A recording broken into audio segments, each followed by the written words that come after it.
I'm a clinical psychologist and a psychotherapist, as you could hear. And since I'm preparing myself for doing some analysis, two of my previous speakers showed overt signs of anxiety. 3 of them spoke about their mind blocking, and one of them was very funny, but I won't speak about him. And I could also speak about my anxiety, so I prepared 1, 2, 3 speeches, and now they're mingling themselves in my head. So I will have problems about showing you my idea. And my idea started in a moment of a personal depression I had last summer when I resigned from the whole institutional blah blah. And I was sitting home watching TED. It's called, technically speaking, a binge eating disorder.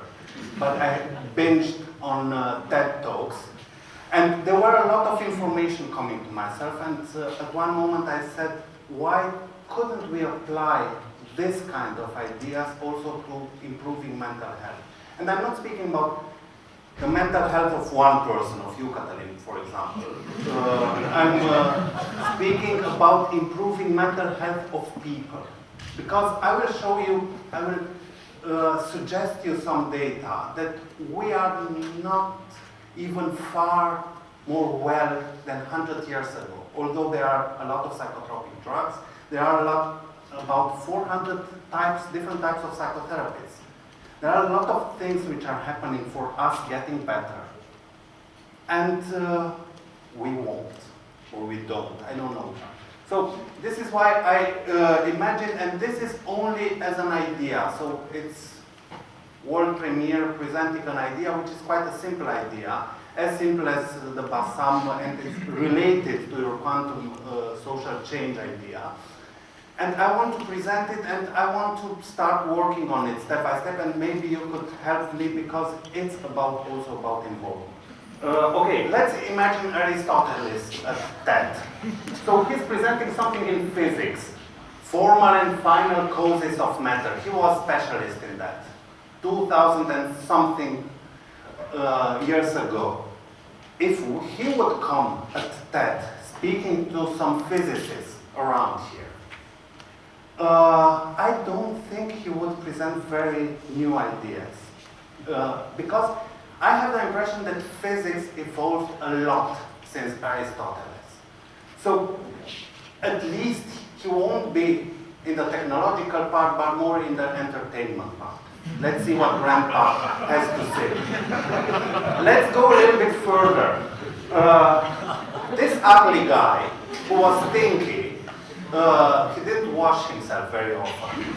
If he would come to TED and speak us about meiotics, if there were happening that in the room there are 3, 4, 5 psychologists, they would be very interested about his speech. I'm a trainer of cognitive behavioral therapy, and we are teaching what? Meiotics. Discovering the truth. We are even telling, let's have a lesson of Socratic dialogue. It's like 3,000 years ago. Nothing changed. If we go with Socrates and bring him in some clinics, or bring him speaking with some psychologist or psychiatrist, Socrates could have an understanding of what's happening in the year 2009. Aristotle, if you take him to Geneva with this kind of chain reactor, accelerator, particles, and so on, he would be completely lost. So, in this moment, we can say we have a small problem in what technology and progress in psychology means. Psychology, mental health, psychiatry. Let's check if it works. It works.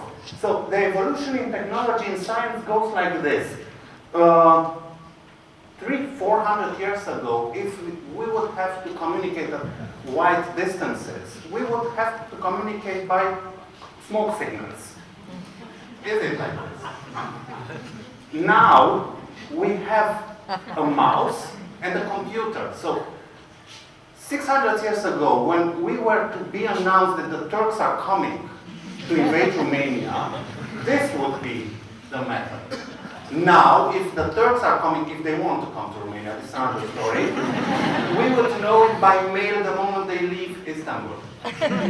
So, this is evolution in technology and science. Let's see what evolution in psychology means, in sciences. So, we have this shaman here, sitting and speaking. He's transmitting some ideas of personal change, okay? Now, we have this, be very careful and look at the evolution. We have this group therapy session. You can see exactly what changed. So, there are people and they have these baskets. Big evolution change. They have sunglasses. This is, in fact, you can see the character. And they have some furniture. Cool. This is evolution. And frankly speaking, this is what happened in the last 300 years. There is a lot of change in the psychological sciences, but we can resume it on this slide. Okay, so let's see what happened now, and I will bring you a very exact calendar of how mental health technologies evolved. So, for thousands of years there was nothing. There was always this shaman sitting in his tribe and trying to convince the others that what they think and what they feel is wrong and they should change. And he had a lot of means to do that. There is improvement. In the last 200 or 300 years, we had mental hospitals, we had Freud, we had this Mesmer guy who was hypnotizing people, and we had at the end of this 200 years, somewhere in the 50s, the first drugs to appear. Let's see, and now it's a very exact calendarization. What happened in the last 50 years? Almost nothing. So we don't have this RoboCop machine you have. We don't have, I can't come here to show you something big I invented and I say this will change your depression or your anxiety. We have some small pills that are working for some people and for the others, we say it's not working for him. We have a lot of words and obviously some of us a lot of patience, but nothing changed. And this is a problem. So we can't come, and this is why I counted how many psychologists you can find in TEDxTalks. Very few, 3 or 4 I counted. Because we can't come here with a big invention and say we got this prize and now, like penicillin cured pneumonia, we can say that depression started to decrease all over the planet. It doesn't. Okay, so we have then these beautiful results. The prevalence, so how many mental disorders are into the general population. It's fairly the same compared to the beginning of the 20th century. So 1900, when they started to count how many depression there are around, we have the same figures, but we have, meanwhile, psychotropic drugs, we have electroshocks, which work sometimes for depression, we have 3 or 4 credited psychotherapists for depression, and we have the same figures. And a lot of social changes didn't bring much to improving mental health. Combat of poverty. When people get a little bit richer, they start to be a little bit better.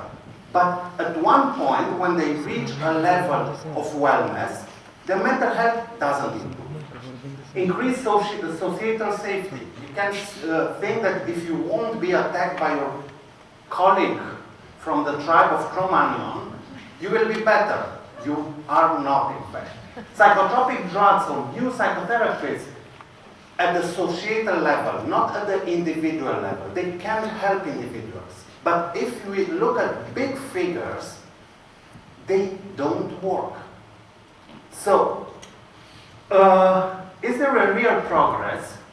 If we are looking at the what's happening in technology, nothing compared to this hydrogen-powered cell phone prototype. We don't have any hydrogen-powered cell phone prototype to say, this is my new psychotherapy, I can sell my old, and this works better, has a better safety profile or something like this. We are working almost with the same methods that our colleagues did 3,000 years ago, in psychotherapy I mean, with a bit better understanding that with new words and with new theories. So this is the situation. So now let's see what's happening with this technological thing. Is technology at this very moment helpful in mental health practice? There are some psychiatrists and some psychotherapists who are making it like this on the computer and saying, this client came yesterday to me and he was depressed. So this is how we use technology. And sometimes we have prints, very good technological improvements. So we give to clients, this is your homework, and this is all. So we use it more as a reporting and communication tool, and we don't intervene, we don't use technology. We are not like the ER people who have all this technology they're using. They're putting a lot of tubes inside you, they're making all kind of we are sitting on a chair, and the chair is our best technology we can search for. So, quite a problem. And this is how, being depressed last summer, I thought, why not use technology? And this is this idea of Wikipedia. Everybody's consulting. Who didn't at least once consult Wikipedia should raise his or her hand up. We have 1, 2, 3. Okay, Wikipedia is a project, as you all know, who started being very scornfully regarded as marginal by the academic community. They say, this is crap, this is no good stuff. Last year, you should watch the TED presentation about Wikipedia. Last year, Wikipedia was considered as good as Encyclopedia Britannica. So it happened something that non-professional or volunteers contributed with articles, with solutions, and it became better and better. So I thought, why not Wikisanity? How could we use something else than we were thought to use as professionals, like in medical school, psychological school, psychotherapy training. And my idea about Wikisanity is one thing that happened to Wikipedia.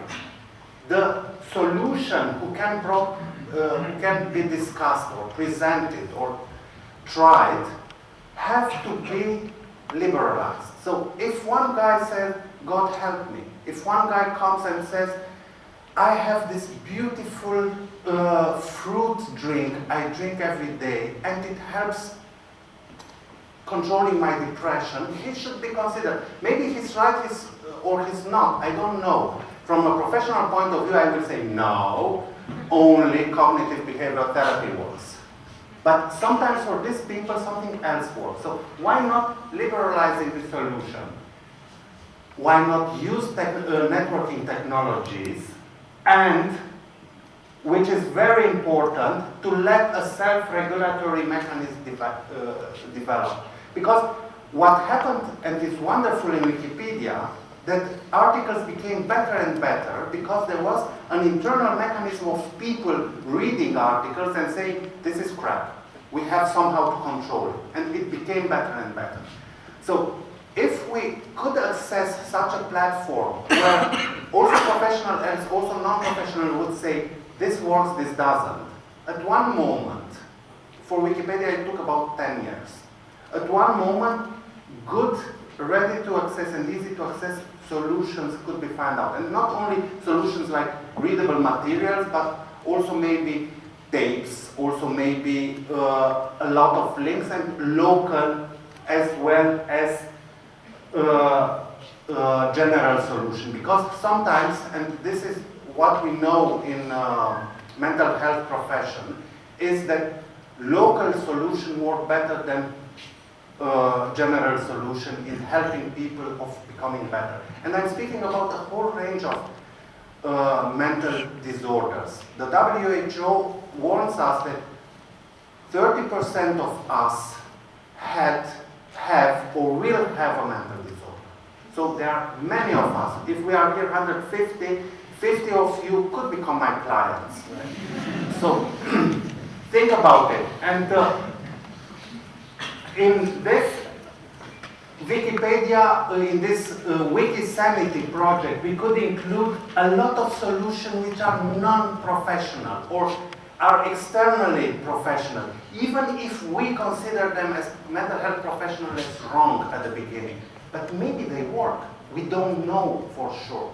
We don't know for sure if our solutions, like the strong professional solutions, work. And to be very honest, I told you, if I had this RoboCup machine of making you better, I would be very happy. But we don't. And I don't think that in the next 50, 100, 200 years, there will be a RoboCup healing machine in our field. So, and this is my, I still have something to tell you, but this is I'm almost ready. What will happen to us? Because we are the strong defenders of the idea that we have the truth and we have the power to heal.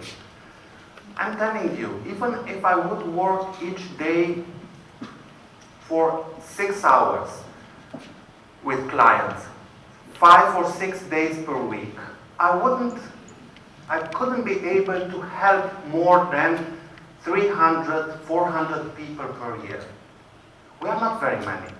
Not even in the States there are not very many, where there are 100 times the number of psychotherapists or psychologists than in Romania. So let's be honest. We can contribute and we can learn from such an idea and not be overwhelmed by the fact that non-professionals give us advice. So, as a conclusion, you all could become mental health professionals if you come and join with ideas that made you feel better. I don't know, sports sometimes helps, diets, things that are discredited by us from our profession. We think that, for example, restructuring your thoughts is a very important thing. Maybe for you it isn't. So think about it, and this is an invitation for having 150 extra more mental health professionals from now on, and you can heal yourself. Thank you very much.